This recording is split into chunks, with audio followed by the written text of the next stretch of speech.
Hi, my name is Cody Higginbotham. And I'm Tiana Jones. Welcome to Speak It Like You Tweet It. This is the show where we talk about what's currently trending on Twitter. And today, we'll start things off by mentioning a few topics that are currently trending on Twitter within this past week.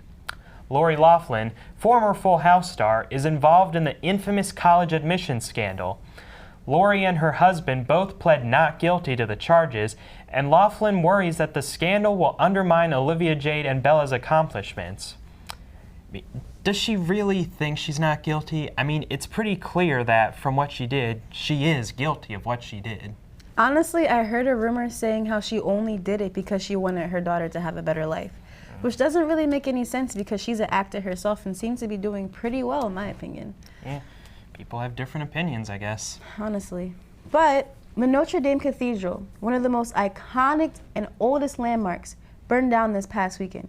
Within hours, donations to rebuild Notre Dame reached over $650 million. Billionaires received backlash from advocates for human rights. I would be mad too, because Flint has literally not had water in 5 years. In only 2 hours? I guess some people just think money should go to one thing while others think it should go to something else. Yeah, but it's your money, I guess you do what you got to do with it. It's a shame. Yeah. But in entertainment news, Shazam has broken the box office, exciting numerous DC and superhero fans alike. The movie grossed over $300 million in the opening weekend. Now that's pretty impressive for a DC movie, right? Yes, it is. Yeah, and some people are saying it did well thanks to its sense of humor and story. And I think that's probably what helped it, definitely. And in the TV news, the long-anticipated Season 8 of Game of Thrones recently premiered. Fans everywhere expressed their thoughts on the show, and the premiere drew over 17 million views. But it seems that not everyone wanted to pay for HBO to watch. It was reported that the first episode was pirated over 55 million times within the first 24 hours.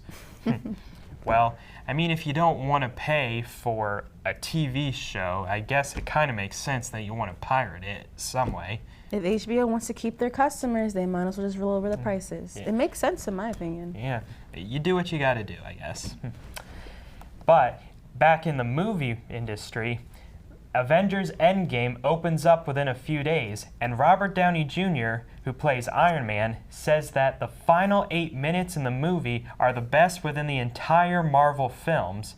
And some fans are so excited for the movie that they're really hoping that they don't get any spoilers, with some even commenting, #don't spoil Endgame. I mean, who wants a movie spoiled for them, really? If you're anything like my mother, the movie's always spoiled, so... yeah. It's best if you know what's going to happen in the movie and someone else doesn't, just don't say anything. Try to keep your mouth closed the whole time. I agree.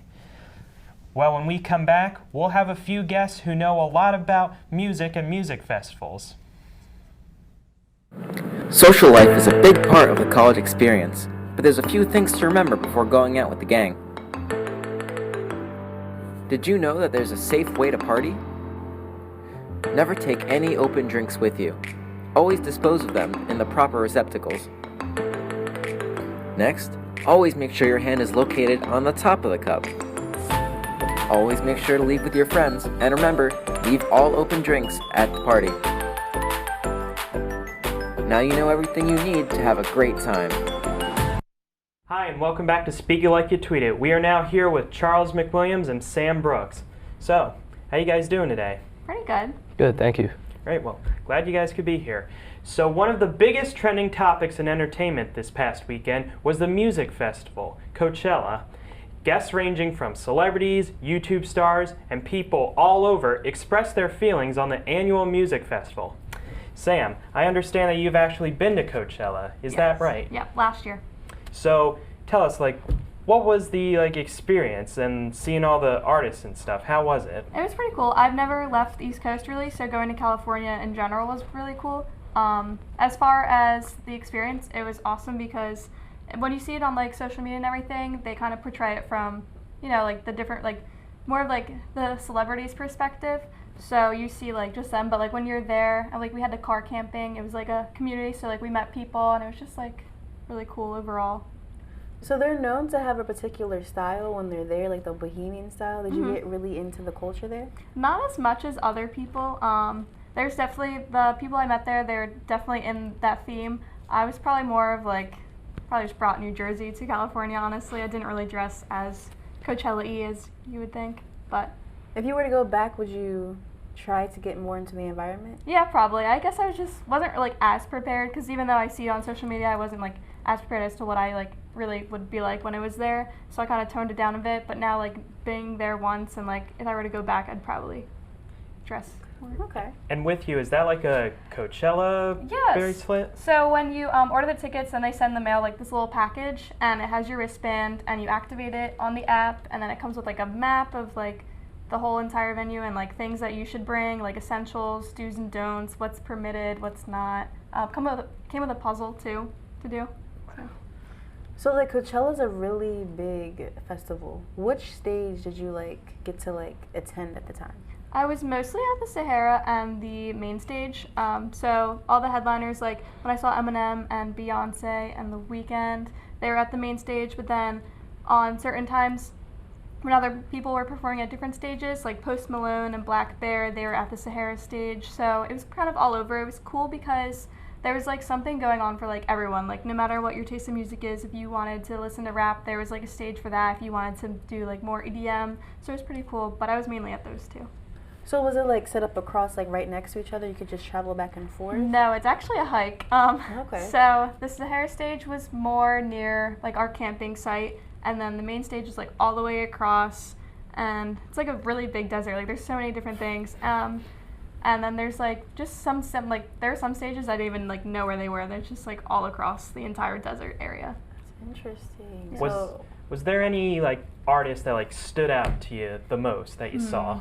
Honestly, not really that anyone, I mean like everyone was awesome, but I think the coolest part for me was just being, when I was at the Sahara stage and I saw Post Malone, it was just really cool because I was super close, because at the time, Louis the Child was on first, and then it was Black Bear, and not a lot of people know Black Bear, and I think simultaneously Troy Boy was going on, so he's a bit bigger than that, so like a lot of people left to go see that, so I was able to get really close to Post Malone, which was pretty cool. Nice.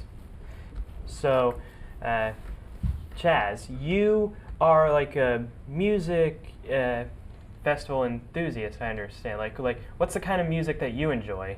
Yeah, I'm really into music. I like a lot of hip hop and R&B. So my friend Sam here was saying that she saw Tyler the Creator, which I think is amazing. I think he puts on an amazing show. And I'm a big Frank Ocean fan. And I have a friend that went to a music festival called Panorama, where he actually got to see Frank Ocean, which is kind of a big deal because Frank Ocean kind of flies under the radar a little bit. So I think music festivals are great because you get to see some of these artists that don't really go on tours or anything like that, and you get to see them with a bunch of other artists and they get to work together. And it's a pretty amazing thing because they get to collab with artists that they've worked on songs with before and things like that. So I think music festivals are really good for that. Do you think you'd ever go to Coachella?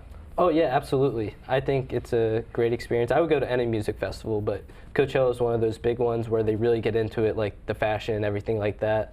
And there's a bunch of different artists at Coachella, ranging from like rock, EDM, hip hop, and I like all kinds of music, so I think it would be a really good experience for me.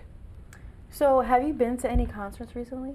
Yeah, actually. So I recently went to the Astroworld tour with Travis Scott, and that was an amazing experience. It was more of like a rebellious experience because a lot of people were just going crazy and stuff like that, and I was just trying to enjoy the music.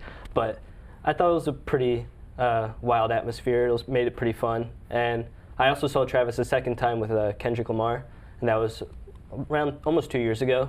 And that was also pretty cool. And it's funny because Travis was actually opening up for Kendrick, and now he's this huge artist now. So it was pretty cool to see him in like the opening and then have him like the big star of the show. But he still put on an amazing show either way. Okay, thank you. Yeah.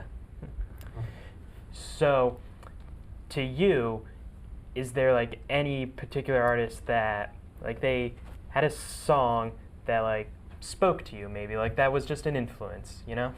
An influence? So when I went to the Kendrick Lamar concert, he played the song God the second time. It was like the encore for the show. And I've heard a lot of negative critical acclaim about it for it being the weaker song on the album, but you could tell he was really into that song because he wanted to play it a second time, and he said it was his favorite song on the album. So having him hear it live, being able to hear more of his emotion in a song like that made me appreciate the song more. And it's definitely one of my favorites on his album now. So, being that you've been to a variety of different concerts and like Coachella has like this certain type of style, have you noticed between the concerts that people tend to like dress a certain way or act a certain way? Like, are the environments different based on the concerts you've attended? Oh yeah, absolutely. So the Astro World Tour, a lot of the like outfits and stuff were very just wild in a sense. They were something you wouldn't usually see just at a regular day or anything. So I thought the style there was pretty cool, how it kind of followed. I noticed like there was a trend with it, how people were kind of dressing the same. I don't know, probably more bold, I would describe it as, yeah. Okay. So Sam, like, you've been to Coachella, obviously, and like we asked with Chaz, has there ever been a song to you, probably, that's stood out, or maybe an artist or something? Well, well, when I went to Coachella, when we saw The Weeknd, it was pretty fresh after his breakup with Selena. So his new album that he was released, when he was singing "Call Out My Name," it was very emotional. Like, you could tell he like started to like break down, kind of, and like cry. So it was really like, it kind of just stood out because like there was a lot of emotion in that song, and like when you hear it on the radio, or like if you have like when you're listening to it yourself, like you don't really hear all that emotion, but like seeing everyone like in person or like going to concerts and like hearing them and like their interpretation of the song and like everything, it's just like completely different. I agree, yeah. That's amazing. Yeah. Now, as like music people, I can tell, do you, like, whenever an artist releases a new song or maybe even an album, has there ever been a time where you hear that new song and it's practically like in your head, you can't get it out? I'm sure that's happened at some point. There's definitely songs like that. Or honestly, like if I hear a song at first and it's like gets stuck in my head, sometimes I'm not really sure how I feel about it, but then since it's stuck in my head, I listen to it again, and like that's when I'm like, oh, I really like this song. So. How about you, Chaz? So last year, a little over last year, I came across the band Brockhampton, and I didn't really know much about them, and they were pretty new and everything, and they were getting pretty good reviews online, so I decided to give a song a listen. And I think when you discover a new artist and you hear a song you really like, I think that's when you really get the song stuck in your head. Like, oh wow, this is like fresh and renewing for me. I want to start listening to this kind of sound because they're bringing like a unique sound to the table. So it's pretty cool. All right. Thank you. Well, thank you guys for coming. It was great to hear all your stuff about music and all the festivals. So Yeah. glad you guys came. We'll be back with more after these messages. Are you feeling sluggish and out of shape? The Campus Recreation Center can fix that. The Rec Center provides programs to promote a healthy lifestyle on Rowan campus. The facility has a 3-court gymnasium, indoor track, a 25-yard pool, a cycling room, and many more features. Free equipment rentals are available for individuals or team programs. The Rec Center is open 7 days a week, and for full-time students, all you need is your Rowan ID card to gain access. So come on out to the Rowan Rec Center today. Hi, and welcome back to Speak It Like You David G. on Sports. And with us right now is Phil Giangulio. And he has a lot to talk about sports because we understand that you're a sports person. Is that right? I am a big sports guy, and I am very stoked to be on the show today here this week. Sixers won this week, Phillies won this week, and the NFL schedules got announced yesterday. I am hyped for the Eagles season, so it's great time. Flyers, not so much, but you know what? Football season's coming up, and I am hyped. Well, glad you mentioned football because on the topic of that, one of the biggest trending topics in that is that this past week, the Pittsburgh Steelers locker room, Antonio Brown, a former Steelers star receiver, indirectly tweeted at current Steelers receiver Juju Smith-Schuster. What are your thoughts on that? My thoughts on that is that Antonio Brown went upon that completely immaturely and completely wrong here. He indirectly tweeted him and said, oh, you know what, you're the reason why we're not in the playoffs. You're the reason for this. You're the reason for that. And after the game, Juju even tweeted out and said, you know what, I'm sorry that, you know what, I made a mistake here. I'm sorry that, you know what, I screwed my team over. I'm sorry that I let you guys down. So he was a man about it and said, you know what, I apologize for us not making the postseason. But, you know, the thing with Antonio Antonio Brown is that he didn't have the stones to actually say it to Juju after the game here. He waited until after the Steelers traded him or after he got released from the Steelers to be able to say, and he said it to him on Twitter. Juju was the kind of guy that always looked up to him and respected Antonio Brown, and then he just kind of stabs in the back like that. And even if as a former teammate, that's not right on to Antonio Brown to do. So now, in another world of football, with the Eagles coming up, what are your thoughts on Carson Wentz and his health? Do you think he'll be good for next season? What are your thoughts? I think he'll be good for this upcoming season here. I know he just recently said that he's still having problems with his back. A lot of people are not too thrilled to hear that, but it is only April, and we still got a couple months until football season actually starts. It's September. But I think he'll be to where he was at the MVP caliber season that he had back in 2017, and he was healthy then. So we'll see where it goes now. You can only, look towards the future. You can't look back and be like, oh, he had this MVP caliber season in 2017. And when he came back last year in 2018, I don't think he was ready to come back, and I think that's where his back problems are coming from. So now that he had an entire off season and he had the last couple weeks of the season to rest, I think he's going to come back and be fully healthy. And my prediction for the Eagles this year, after looking at their schedule, I think they're going to be at a solid 11-5, maybe 12-4, slip into the third or fourth slot in the wild card, and possibly make it to the divisional round. After that, I can't really make any predictions what's going to happen. It's a completely unpredictable season. Do you feel as though his injuries and everything that was going on played a role in why they didn't make it to the Super Bowl? I believe it did have to play a role in it. It's like, injuries can definitely cripple a team, but, football overall is a team sport. So, just because one person is injured should not mean that the team doesn't do well. Last year, so many of our players on the Eagles were riddled with injuries to the point to where they had to pull people off the bench and off the practice squads, people who I'd never even heard of and who I didn't even know were on the team. But, again, as you saw in 2017, we had a fully healthy team, and we made it to the Super Bowl, and we won with that team. So if we can get everyone that's on the team to be healthy again, I believe that we can make it a deep playoff run. Cool. So it's baseball season, and is there any team in particular, possibly Phillies, I guess, that you're excited to see? Actually, no. I'm wearing this hat. I'm a big Yankees fan. I lost a bet with a friend of mine. I'm just kidding. I'm actually a huge Phillies fan here. But I am looking forward to the Phillies season this year. I mean, it's really unpredictable to say what the season's going to bring. We're less than 20 games into the season out of 162. So it could go anywhere here. In a baseball season, out of 162 games, you have to win 60 games and you're going to lose 60 games. It's the other 40 games that you need to be worried about, but I'm not really making any sort of early predictions when it comes October for the World Series, but I give high hopes to the Phillies. I think they'll maybe, slip into the wild card, maybe come in second or first place in the National League East. So, like you said, you're a Phillies fan. Were you ever always a fan, or were you one of those people who you liked a team at one point, but then over time you just changed your opinion and you liked this other team? I've always been a Phillies fan. I'm originally from Delco area, Drexel Hill of Pennsylvania. My dad was a big Phillies fan, so him and I, when I was younger, we would always go down to games. I remember when I was younger, we would go down to, we used to be season tickets holder for the Eagles, so I was always going to games when I was younger with him. We went to Flyers games, he went to Sixers games, he went to Phillies games, so it's pretty much just, growing up in the area and just, loving Philly sports, and I've always been a fan of it, and I always will. So, did you ever play baseball when you were younger growing up? When I was younger, I played Little League baseball. I was maybe 9 or 10. I mean, that's about as far as it went. I never really went beyond playing baseball after that. It was just kind of fun to play for the Little League. What position did you play?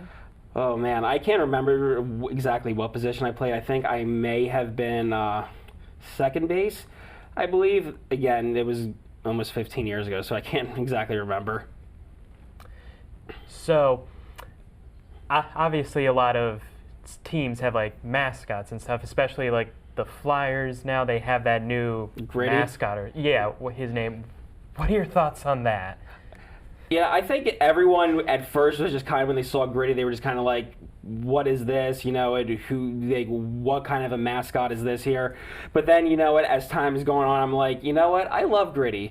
Everyone loves Gritty now. People started, you know, outside of Philly started talking smack on Gritty, and it's like, you know what, only we can talk smack on our teams here. So, you know, you mess with one of us, with Gritty, you mess with all of us. But you know what, if you ever get a chance to go to like a Flyers game and you just see Gritty, it's just kind of like, it's just fun to see how much he like makes everyone's day and just makes everyone laugh. So it's a good, you know, to have something like that added to a team. Wait, and have you ever like been to a game and you're like maybe close to the field, close to the court at all? I have a couple instances actually. I remember it was, I believe, 2004, 2005. And, you know, like I said, we're going back to when we used to be season ticket holders for the Eagles. Probably one of the most memorable games I ever been to was the 2005 NFC Championship game. It was against the Atlanta Falcons at home. I was like 9 years old, probably like one of the coldest games I've ever been to, I remember going to. It was so cold. I was there with my dad that we had to buy like another layer of clothing for me just for that game. And where our seats were, it was about maybe 5 or 6 rows off the goalpost, and just the energy that night and just the excitement that everyone had was just like unimaginable. And unfortunately, that was the year we went to the Super Bowl and lost, and then lo and behold, you know, 14 years later, we go back against the same team and we win the Super Bowl against them. So it was a whole full circle thing. And obviously there are some times where a player on a team, it ends up going to another team, gets traded or so. Has there ever been a time like you really liked a player on this team, but now that they're going to maybe a rival team like that, like upset you probably in a way? 2 instances. The first was when Brian Dawkins of the Eagles got traded to the Denver Broncos. I was very hurt by that, and a lot of other Philly fans were hurt by it. But people in Philly love Brian Dawkins so much that when he came back to Philly, he received a standing ovation. Many people even bought Dawkins jerseys when he was on the Broncos. And if you're from Philly, you know that you never support another team there. But if someone comes back as an athlete in Philly against a rival team and you receive a standing ovation, you know that you're loved. You're loved. And it's because of that as to why the Denver Broncos, I consider them to be my second favorite team. And then the next instance would be Nick Foles getting traded to the Jaguars. I was very hurt the fact that they traded him to the Jaguars, but unfortunately, that's the state of football. But, you know, people in Philly, including myself, will always love Nick Foles no matter what, because he won us our first Lombardi trophy. So is there anybody that you would want to be traded from the Phillies team?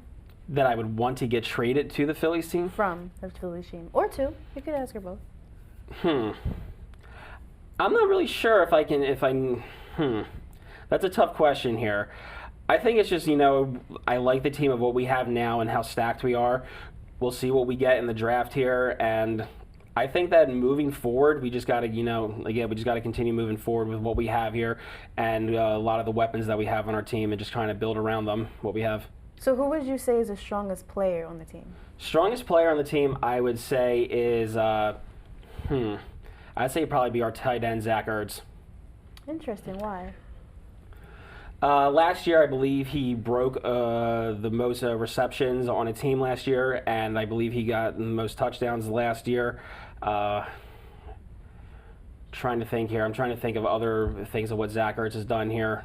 I'm trying to think back and go back to what he did last year. Just off the top of my head, I can't exactly think of it right now. I apologize.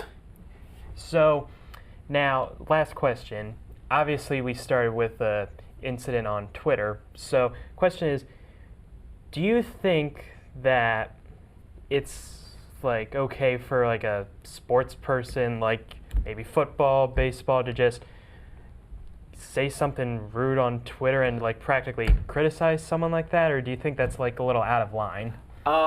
In terms of what Antonio Brown did, I think it was out of line here because, again, he couldn't have the stones to go and say it to Juju's face after the game. And, you know, there's a fine line between, you know, what heavy criticism and, you know, just blatantly calling somebody out and between friendly trash talking. I'm all for, you know, friendly trash talking, you know, with sports teams, but when it comes to actually personally attacking a player and saying, oh, you're the reason why that we didn't get to where we are, I think that's a little out of line. Again, football is a team sport, and you know it's just as much as Juju's fault as it is Antonio Brown's fault. The only difference is that Juju actually fessed up to the fact. Antonio Brown just kind of cowered in a corner and said, "Oh, it's your fault," and just pointed the finger. Well, thank you very much. That was very insightful on all your sports talk, and thank you for being here. Thank you. It's been a pleasure. Thank you for having me. Glad. We'll be back with more after these messages. Did you know that the Rowan University Wellness Center helps students manage the health of their bodies and minds? If you or someone you know is struggling, it is advised that you speak with a counselor. Services are available 24/7 for any students feeling overly stressed and needing immediate help. Call the Wellness Center to speak with a counselor 24 hours a day, 7 days a week. Students are also welcome to come to the Wellness Center in Winans Hall to make an appointment.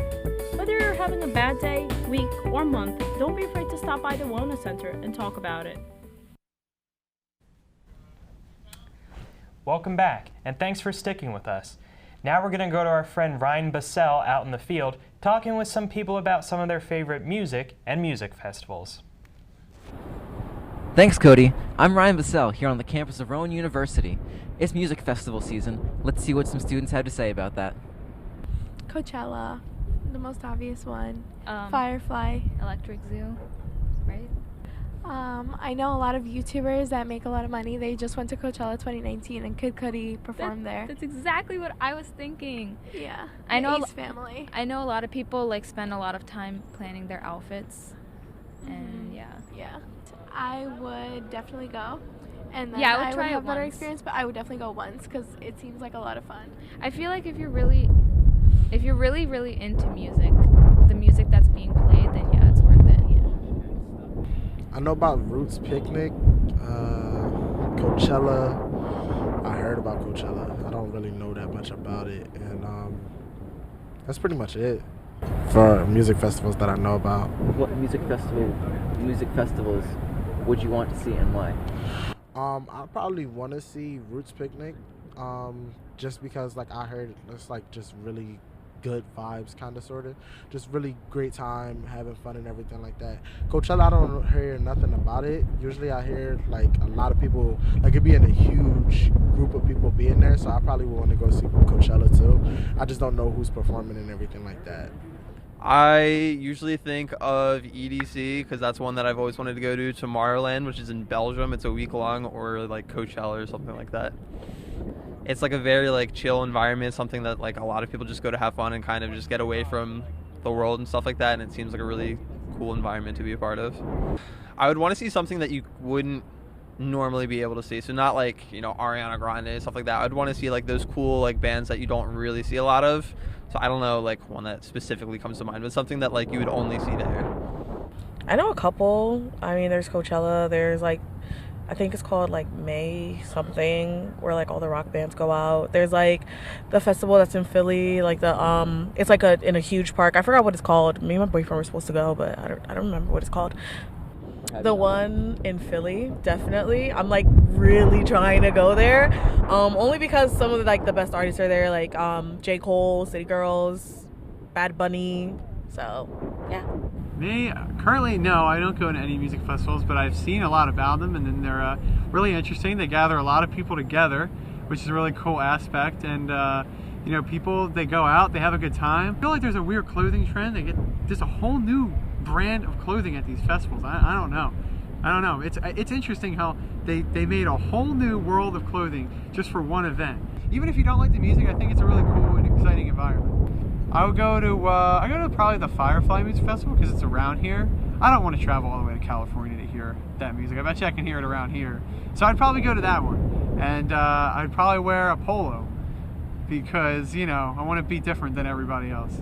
I feel like I know about a lot of the big ones like Warped Tour, Coachella, the failed Fire Festival. That's probably my favorite news story in recent memory.